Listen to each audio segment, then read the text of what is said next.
Hello, anatomy students. This is the Muscle Group 6 preview video. And so here is the head of your mink, and we are going to move down to the leg. And the tail on this particular mink used to be here. The mink that I'm using is coming from period 10. So thank you to Danielle and Emily and Netta for, well, you didn't really let me. I just kind of kidnapped your mink. Mink napped. That's what I did. All right, so let's get to it and go through some of these muscles.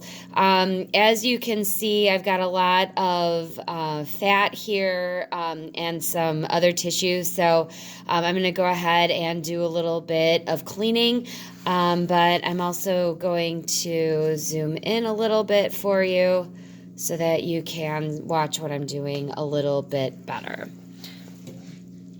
So I'm going to start over here where the leg kind of meets the rest of the body up by the hip area. And on this mink, I'm able to kind of pull off a lot of this tissue just with my hands.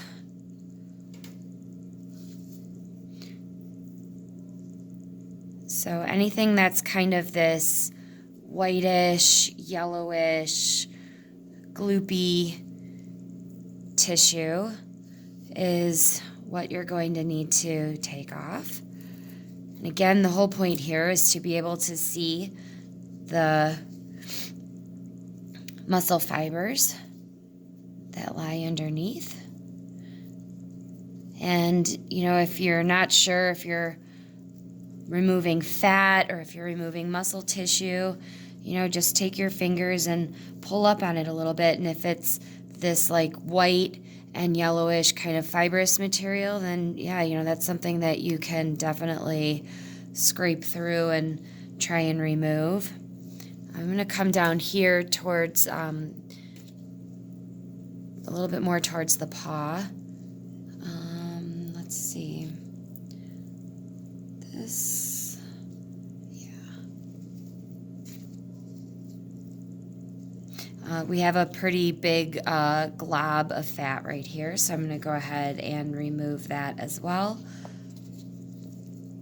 Just taking care not to cut the muscle. If you cut a little bit, it's not going to hurt anything, but you want to try and keep it intact as much as you possibly can. All right, I'm going to roll him on his stomach here.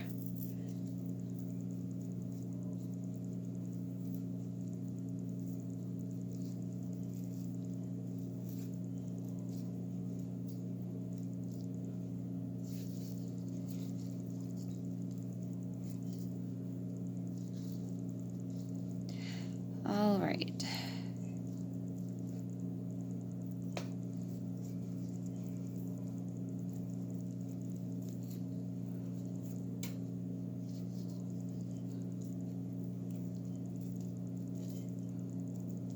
Okay, I think that we've got enough to be getting on with, so I think that we are ready.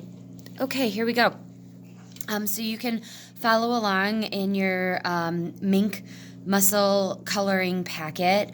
The lateral aspect of the leg in 2020 is page 3.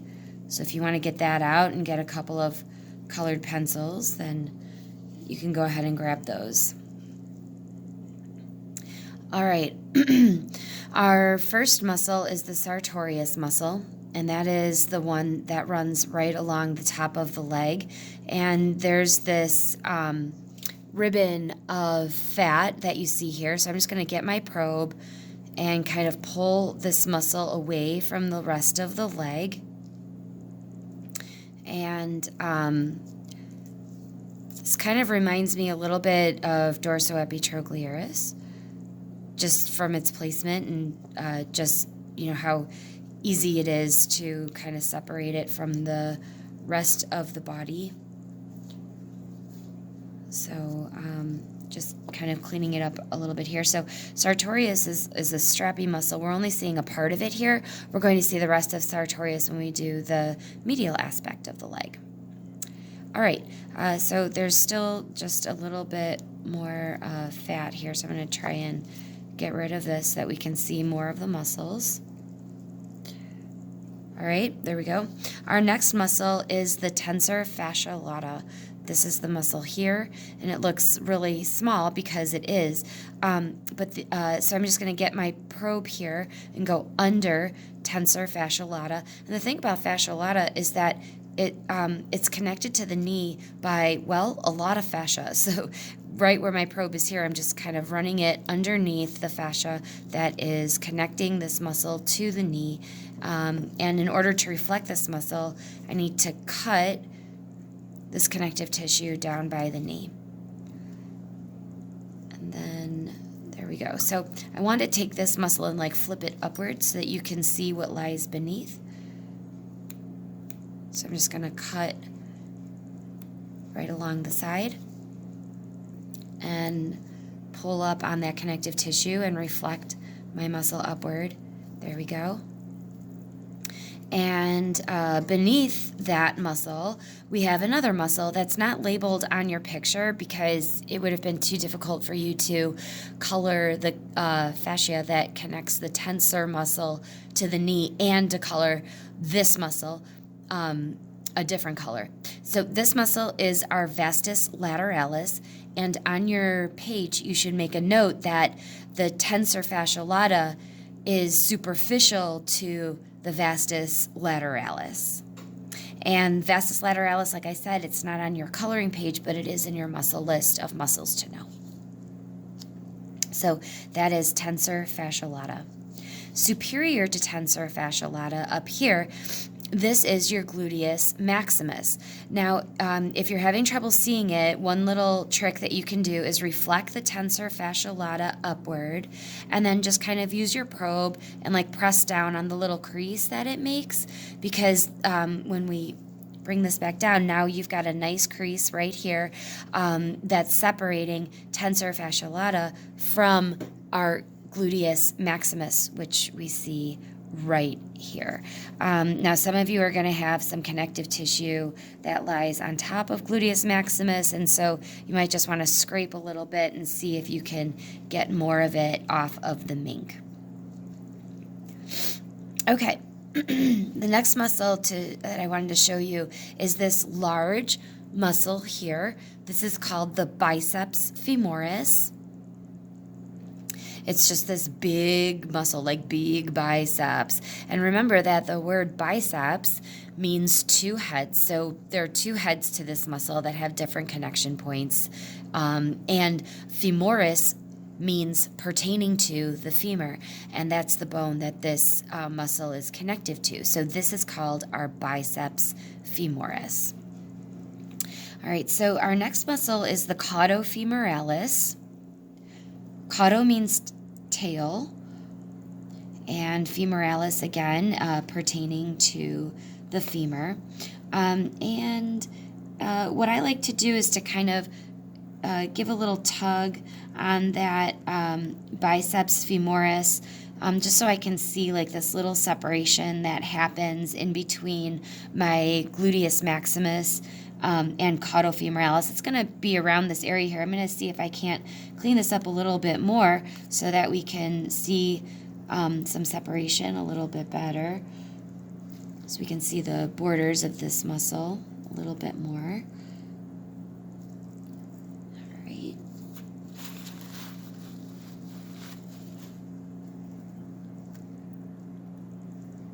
I wanted to just kind of blot out some of the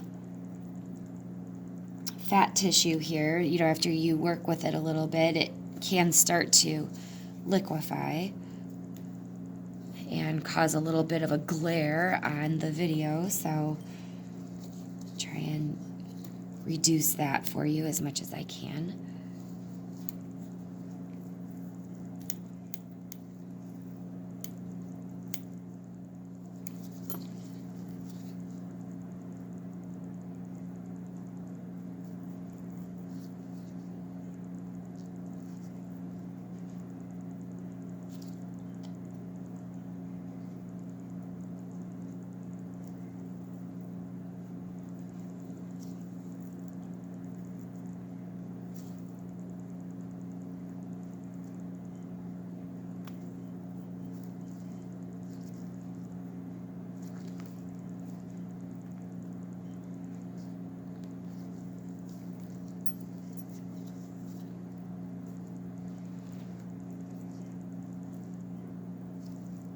right.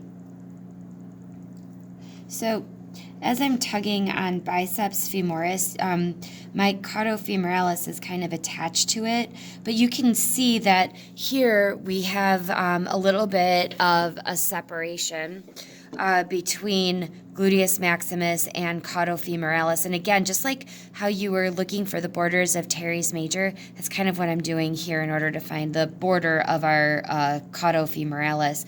So once again, here's our Gluteus Maximus.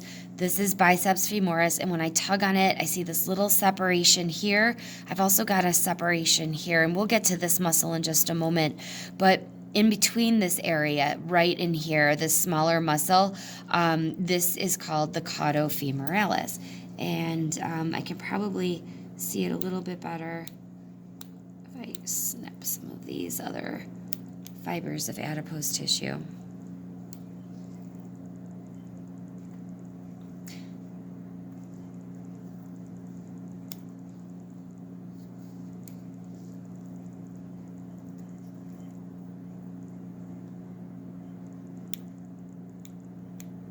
And I don't want to just make snips where I don't see any division, where I don't see a separation. So just trying to be careful of making an artificial one. But, yep, there we go.